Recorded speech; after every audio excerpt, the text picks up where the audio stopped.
AK race பக்கம், cinema பக்கம், இப்படி எல்லா பக்கத்துக்கும் அவரோட டைமை கரெக்டாக ஸ்பெண்ட் பண்ணிகிட்ருக்க இந்த வேலையில் முக்கியமான ஒரு விஷயம் நமக்கு கிடச்சிருக்கு. அதுவும் ஏகேவை பற்றின விஷயம்.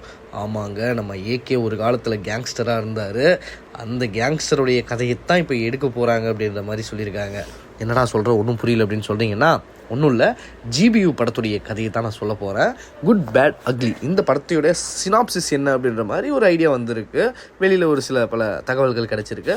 அந்த தகவலை வச்சு இதுவாக தான் கதையாக இருக்குமோ, முழுக்க இதுதான் கதை அப்படின்னு சொல்லிட முடியாது. பட் ஒரு கோர் லைன் இதுவாக தான் இருக்குமோ அப்படின்ற மாதிரியான எக்ஸ்பெக்டேஷன் எனக்குமே இருக்குது இந்த சினாப்சிஸை பார்த்ததுக்கப்புறம். அப்படி என்னடா அதில் கொடுத்துருக்காங்க அப்படின்னு கேட்டிங்கன்னா, ரொம்ப சிம்பிளுங்க. பட் இதை ரொம்ப கரெக்டாக ப்ராப்பராக எலிவேட் பண்ணனா ஒரு எப்படி சொல்கிறது, ஒரு பாஷா மாதிரியான ஒரு படமாக இருக்கலாம். லைக் அந்தளவுக்கு ஒரு மாசான படமாக இருக்கலாம். பட் பாஷா வந்து ஒரு டீசெண்டான ரவுடியை பற்றின கதை. பட் குட் பேட் அக்லி வந்து ஒரு குட்டு பேடு அக்லி, அதாவது அக்லியஸ்ட் பர்சனுடைய கதையாக இந்த குட் பேட் அக்லியில் நம்ம ஏகேவோட கேரக்டர், அதுவும் ஒரு கேரக்டர் இருக்கும் அப்படின்ற மாதிரி ஃபீல் ஆகுது. ஸோ என்ன சினாப்சிஸ் அப்படின்னு பார்த்தோம் அப்படின்னா, ஒரு பயமே அறியாத டான் அவன் என்ன பண்ணுறான்னா, அவனோட லைஃப்பை வந்து அவனோட ஒய்ஃபுக்காகவோ இல்லை அவனோட ஃபேமிலிக்காகவோ அந்த ரூத்லெஸ் எல்லாத்தையுமே, வைலண்ட்டு இது எல்லாத்தையுமே அவன் லைஃப்லேருந்து கம்ப்ளீட்டாக போக்கிட்டு, சரி நார்மலான ஒரு பீஸ்ஃபுல்லான லைஃப்பை ஃபேமிலியில் சொசைட்டியில் வாழணும் அப்படின்னு முடிவு பண்ணி வாழ ஆரம்பிக்கிறான்.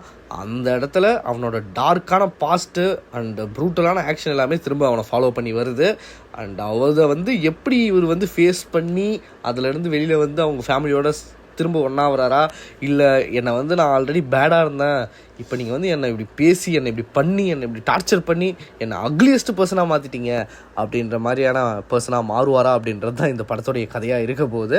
ஸோ கோர் லைன் இதுவாக தான் இருக்கும் அப்படின்ற மாதிரி சினாப்சிஸில் கொடுத்துருக்காங்க. மேபி இந்த கதை வந்து ஒரு நார்மல் ஜென்ரலான கதை. பட் இதை எப்படி எடுக்கிறாங்கன்றதால தான் விஷயமே இருக்குது. மேபி கேட்கும்போது இது நிறைய படத்தில் இருந்து இந்த கதை லியோவில் கூட அதுதானே, ஆரம்பத்தில் அப்படி இருப்பாப்புல, தேடி வந்து கேட்டே இருப்பாங்க, அவர் ஒத்துக்க மாட்டார்.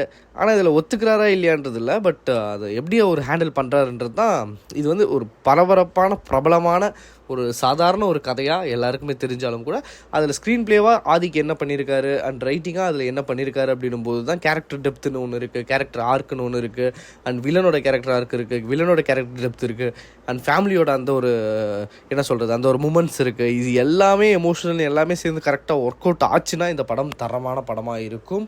இந்த படங்களில் சொதப்படுறதுக்கான வாய்ப்பும் இருக்குது. அதே சமயத்தில் நம்ம ஆதிக்க நம்பி கொஞ்சம் வெயிட் பண்ணி குட் பேட் அக்லி எப்படி இருக்குது அப்படின்றத பார்க்கலாம். ஸோ இதோட இந்த வீடியோ முடிச்சுக்கலாம். இதுதான் இந்த சினாப்சிஸ். இந்த வீடியோ உங்களுக்கு பிடிச்சிருந்துன்னா உங்கள் ஃப்ரெண்ட்ஸ் அண்ட் ஃபேமிலிக்கு ஷேர் பண்ணுங்கள். இதோட முடிச்சலாம். உங்ககிட்ட கேர். பை.